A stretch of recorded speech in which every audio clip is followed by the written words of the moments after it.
Coming down the Glen Highway, we looked at the port facility. We looked at what happened in Anchorage in different areas with the off ramps that had the collapse of that. So we took that in. I received a couple of calls from the White House on the blacktop. It is not conducive to a conversation. All three were from the White House. We've had tremendous outpouring from the White House today. I just can't say enough about Brock Long, as the administrator of FEMA, has spoken several times. The president called, I think, 4 times, 3 times in the Black Hawk, once when we landed here. He's in Argentina. We talked about the declaration of disaster I had issued, asked him to do the same, and he did. I got a call about a half hour ago, maybe 15 minutes ago, from Brock Long, the administrator of FEMA, that said the president had issued and accepted the declaration of disaster. What that opens up funding. It opens up opportunity to contract a little differently, a little more expeditiously in spending that money, and to be able to help respond to the needs as a result of what's taken place. I received a call from Secretary of Homeland Security, Secretary Nielsen, who also offered any help that they could be. Secretary Chow today has said aggressively that whatever she can do, Secretary of Transportation, she is no stranger to Alaska. And so she has been very aggressive about helping any way that they can through the Secretary of Transportation efforts. So the CODEL, our delegation, we had a call with them. They were very engaged, very helpful. Anything they could do, they certainly recognize the severity of the quake, and so they stand ready. Anything that they can do, we will contact them and make that information available. I can't say enough about the first responders. As we flew over the highways that were traffic diverted, they were there immediately, putting people over on the other side of the highway, closing down some of the highways. Some of it was done in precautionary stage. The airport, the upper ramps were closed just to check those out first. Those are now all open again. Things that we have closed, sometimes some of it was closed for inspection, and those inspections have now been complete, so they're starting to open up some of the things that have been closed. The slide on the Seward Highway has been cleared, the rock slide, so that has been reopened. The Trans-Alaska Oil Pipeline still remains closed. They've shut that down as a precautionary measure. We don't know exactly when that's going to be reopened, but they will go through their standard operating procedures to make sure it's safe when they do open it. It was somewhat out of the zone of the earthquake itself, but it's in order of safety. That's why they shut that down. We've had a number of aftershocks. We've all felt them. We all start to relive the initial one. When you feel those aftershocks, you never know if the aftershock is going to exceed what we experienced, and so it's just it's a process that we go through. Some have asked me on the national media that have been in contact with me, trying to quantify the exact nature of all the summation of the damage. And I said, from a Black Hawk, you see the big stuff, but you don't see the smaller stuff that could be out there. Structural damage.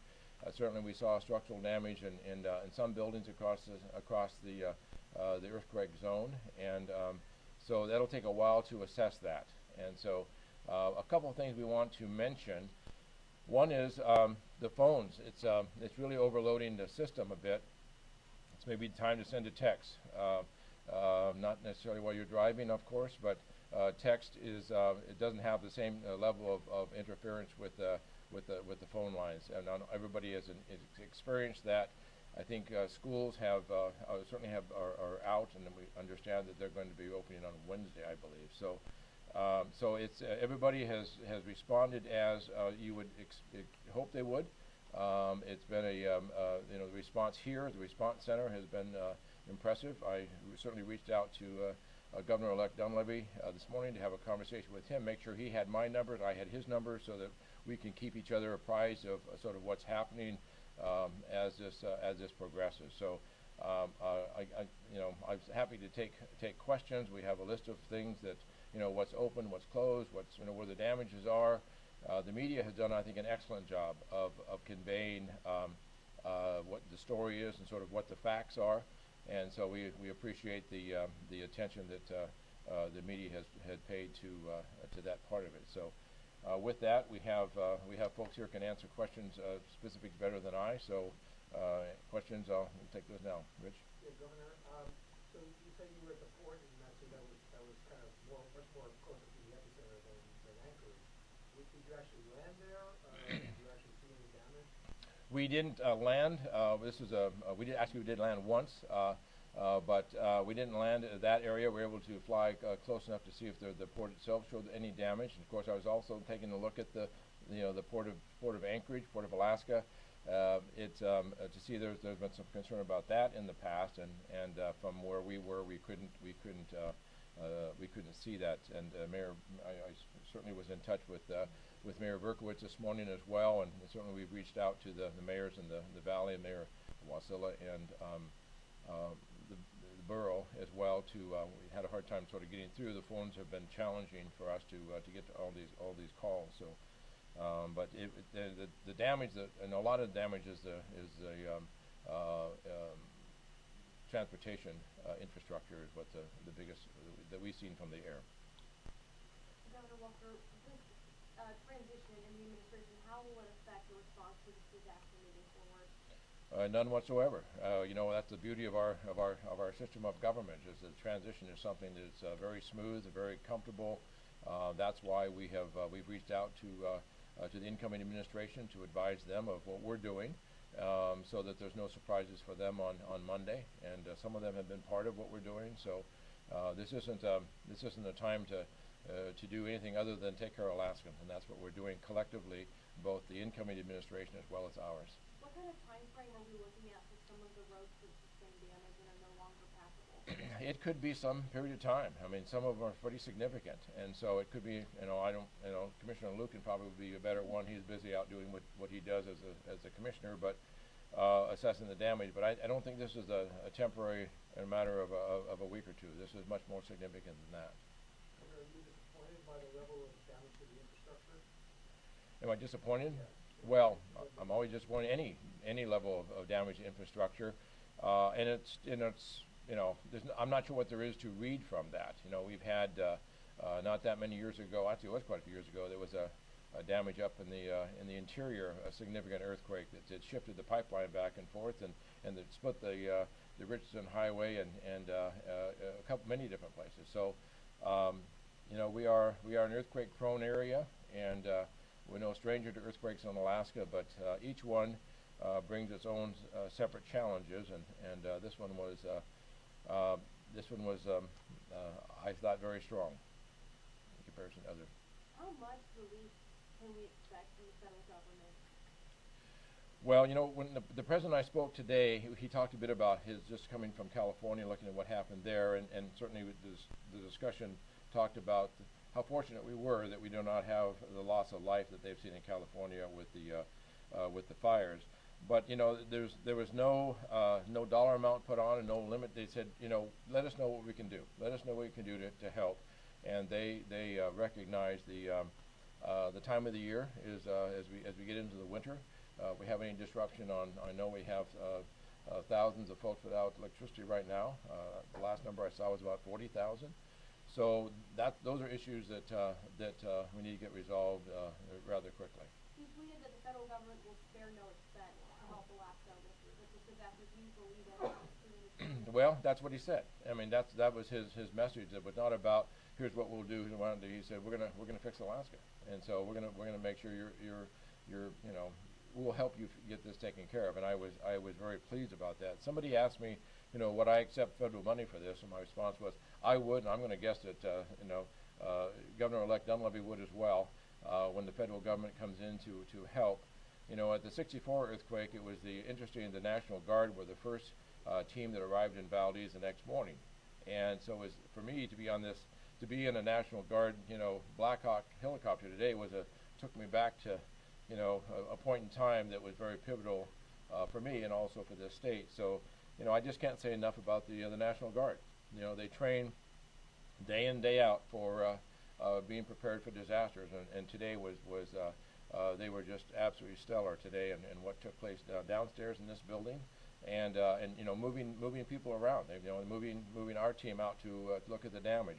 We landed. They took the DOT folks who were able to get to onto J-Bear. It was quite a traffic jam today around Anchorage, and so they've been doing what they do, and I can't praise them enough. And Governor, we have a few reporters on the phone.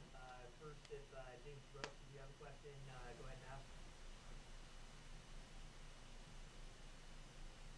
Hearing nothing, Andrew Kitchenman, any questions? Any? James Brooks, do you have a question? Okay, hearing none. You said you had They might not have taken it out. So, Governor, was there ever any thought in your mind to declare martial law in this case? No, there wasn't. Just because really the response of local responders, and really had it completely under control. And typically, martial law is when the local you know, first responders, you know, it's bigger than their ability to, and it'll take quite a bit to for them not to be able to handle it. They're very, very professional. So there was no concern about that. No. Governor, I have a question, if that's okay. Go right ahead. This is Becky Moore with the Associated Press. I wanted first to double check one thing. The release that went out from J-Bear, and I think you mentioned a 7.2 magnitude.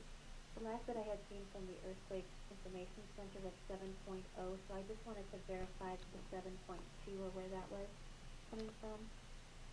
I've seen the 7.2 a number of places, and see, we think that's the most accurate. I guess it takes a bit of time to actually dial this in and exact. So 7.2, I believe, Becky, is the most accurate number. And then the other question that I had, you mentioned a bit about this, about building codes, but can you speak a little bit more, especially since the 1964 earthquake, changes in building codes and what is required for infrastructure? Some of the codes maybe that have changed, or the requirements, so that we maybe didn't see sort of devastation that we saw then? Well, you know, it's hard to compare one earthquake to another. That one lasted 5.5 minutes, and so if today's had lasted 5.5 minutes, you know, the damage is sometimes commensurate with the duration of the earthquake as well. There's no question that we have our building codes have advanced over the years. There are different zones in building codes as far as I think Zone 5 is the highest as far as on seismic zones. So, you know, I think that sometimes we grouse. I personally did when I built my house. I had to put 94 hold downs in my house. 94 hold downs. Today I was pretty glad. So when you're from Valdez, were you here for the 64 quake? I was in Valdez for that. And so how would you compare this to that? You know, it's hard to compare. You kind of compare what you're doing. I mean, I was in the elevator in the Atwood building, and that was an interesting ride. So that was different than the earthquake in '64, and I was out in the middle of a river, you know, getting gravel out of a stream and whatnot. So it's kind of what you're doing that is sort of you have the sense about it. But this had a different feel to it. This had a very aggressive feel to it. Sometimes you get these rollers and they go along for a while. This had a bite to it that was not comfortable. That it certainly had the potential. I felt maybe just being in an elevator, you feel that a little constricted, but so it felt different to me. It felt like it could be the big one. Did the elevator stop, or did it go? It didn't stop. It sort of stopped. It did stop, and that was good. Then it started, and that wasn't good. And then it kind of made a lot of noise and slapping around of cables and all that going on. And it was a moment of wondering. But it went all the way to the first floor, and so it didn't drop like we've seen in the past. It came down, but it was a pretty rough ride coming down. So. I was in South Anchorage. Mr. Mayor, do you want us to say a few words about? I was in South Anchorage, and it was big. It was loud, and it had the sound of something that was going to last for a long time. But I also wanted to take a moment here and thank the people of Anchorage for how they've responded to this. And people have responded in the best tradition of Alaska, where they're kind and looking out for one another, they're patient, and they're understanding of some of the limitations that exist. And we have not seen our emergency services overtaxed, because folks understand that the emergency responders are being called on to respond to real emergencies. People are doing a good job taking care of themselves. And I think that that's a reflection of who we are at our best. And when times are tough, we rise to those occasions. So how about what was your role in this?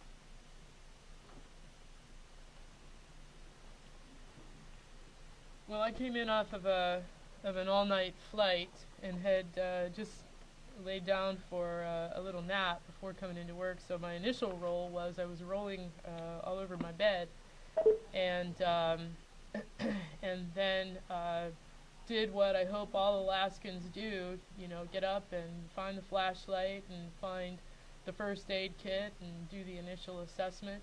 And then it's my job to get into the State Emergency Operations Center, which is co-located with the Alaska Joint Operations Center, the Alaska National Guard Joint Operations Center.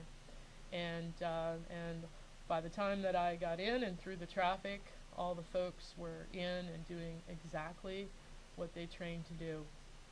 I was proud when I first walked out onto my porch this morning that my East Anchorage neighbors were communicating to one another with flashlights, the all okay symbol, and so we were checking on each other, which is what Alaskans do. And then I was also proud as I headed out in my car that there was an accident and a number of Alaska National Guard members who had stopped to assist the people in the accident on their way in to work at the armory. So the Alaska National Guard is in assessment mode, as is the State Emergency Operations Center. We are forward postured, and we are waiting for the request for assistance. But of course, we just don't deploy on our own. This is a home rule state, and so we have local incident commanders whose job it is to assess, and if they can't handle with the response, they ask the state for assistance, and then the state turns around and asks the Alaska National Guard. So far the Guard has provided fixed wing and rotary wing airborne support for initial assessment, and we were up in the air this morning in case we needed to do some search and rescue, as has the Civil Air Patrol also has been up and monitoring the skies today. So as the situation continues to develop, your Alaska National Guard Joint Operations Center is now in 24-hour mode, and it just happens that this weekend is a drill weekend. And so we will gather up our Air Guard and Army Guard members, and that's what we call a teachable moment, because we're going to be able to review what are those tasks and skills that you need to bring to bear to help your fellow Alaskans, and we're sure that everyone will be listening to a greater degree than usual, and they'll be very motivated to practice those skills. Yes, we did, and more to come, no doubt. Thank you. Other questions, comments? Well, thanks very much for being here. And again, I want to thank the men and women in uniform today that, and those that are non-uniformed that responded and did a tremendous job of helping Alaskans feel secure. And I want to add just a second to what Mayor Berkowitz said. We immediately were in a vehicle headed this way, and at every stoplight that was out, it was the most respectful, immediate four-way stop. No one was trying to, no one was trying to panic or this or that, and it was just a very orderly process of moving about the city at a very challenging time in midst of additional aftershocks and people going to pick up kids and things that they're anxious to do. So it was Alaskans being Alaskans. Thank you. Thanks very much.